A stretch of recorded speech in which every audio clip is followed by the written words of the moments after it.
പ്രവാസ ലോകത്തെ വീണ്ടും കണ്ണീരിലാഴ്ത്തി ന്യൂസിലാൻഡിലെ വെല്ലിംഗ്ടണിൽ വാഹനാപകടം. കാർ നിയന്ത്രണം വിട്ട് തോട്ടിലേക്ക് മറിഞ്ഞ് കാലടി സ്വദേശിയായ പ്രിൻസ് പോളാണ് മരിച്ചത്.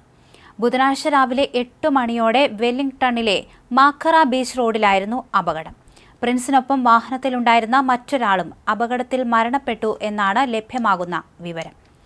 വളവുകൾ നിറഞ്ഞതും അപകട സാധ്യതയേറിയതുമായ മാക്കറ ബീച്ച് റോഡിൽ വെച്ച് പ്രിൻസ് സഞ്ചരിച്ചിരുന്ന വാഹനം നിയന്ത്രണം വിട്ട് 3 മീറ്ററോളം താഴ്ചയുള്ള തോട്ടിലേക്ക് തലകീഴായി മറിയുകയായിരുന്നു. കടലിനോട് ചേർന്നുള്ള ഭാഗമായതിനാൽ വേലിയേറ്റ സമയത്ത് തോട്ടിലെ ജലനിരപ്പ് ഗണ്യമായി ഉയർന്നത് അപകടത്തിന്റെ വ്യാപ്തി വർദ്ധിപ്പിച്ചു. വിവരമറിഞ്ഞ് പോലീസും ഫയർഫോഴ്സും എത്തുമ്പോഴേക്കും വാഹനം പൂർണ്ണമായും വെള്ളത്തിൽ മുങ്ങിയ നിലയിലായിരുന്നു.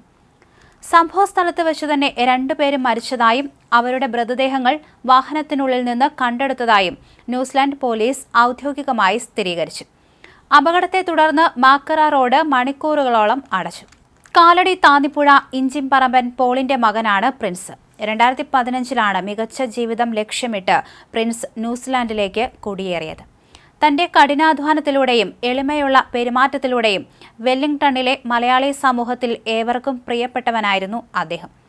അപ്രതീക്ഷിതമായി എത്തിയ ഈ വിയോഗം മലയാളികളെ ആകെ ഞെട്ടിച്ചിരിക്കുകയാണ്. പ്രിൻസിന്റെ മരണം ഭാര്യയെയും 2 പിഞ്ചു കുഞ്ഞുങ്ങളെയും തീരാ ദുഃഖത്തിലാഴ്ത്തിയിരിക്കുകയാണ്. ഭാര്യ ബെറ്റിന കാലടി താണിപ്പുഴ മാണിക്കത്താൻ കൊച്ചുമാണിയുടെ മകളാണ്. മക്കൾ 3 വയസ്സുകാരനായ എൻസോ, 1.5 വയസ്സുകാരനായ എലൻസോ.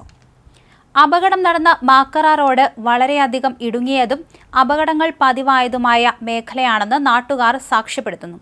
റോഡിന് താഴെയുള്ള തോടിന് നല്ല ആഴമുണ്ടെന്നും വേലിയേറ്റ സമയത്ത് ഇതൊരു പുഴയ്ക്ക് സമാനമായി മാറുമെന്നും പ്രദേശവാസികൾ പറയുന്നുണ്ട്.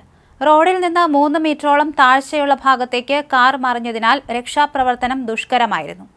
പോലീസിന്റെ തുടർ നടപടികൾക്കും സംസ്കാര ചടങ്ങുകൾക്കുമായി ബന്ധപ്പെട്ടവർ കാത്തിരിക്കുകയാണ്. പ്രിൻസിന്റെ വിയോഗത്തിൽ ന്യൂസിലൻഡിലെയും നാട്ടിലെയും മലയാളി സുഹൃത്തുക്കളും ബന്ധുക്കളും അനുശോചനം രേഖപ്പെടുത്തി. അതേസമയം എരുത്താപ്പുഴ പെരുമ്പ്രായിൽ ടിജോ ജോസ് തോമസ് ആണ് കഴിഞ്ഞ ദിവസം ഓസ്ട്രേലിയയിൽ കാർ അപകടത്തിൽ മരിച്ചത്. 35 വയസ്സായിരുന്നു. ചൊവ്വാഴ്ച ഉച്ചയോടെ മെൽബണിലായിരുന്നു സംഭവമുണ്ടായത്. ഡിജോ ഓടിച്ചിരുന്ന കാർ മരത്തിലിടിച്ചാണ് അപകടമെന്ന് ബന്ധുക്കൾ പറഞ്ഞു. കാർ ഓടിച്ച് ജോലിസ്ഥലത്തേക്ക് പോകുമ്പോൾ അപകടത്തിൽപ്പെട്ടു എന്നാണ് വിവരം.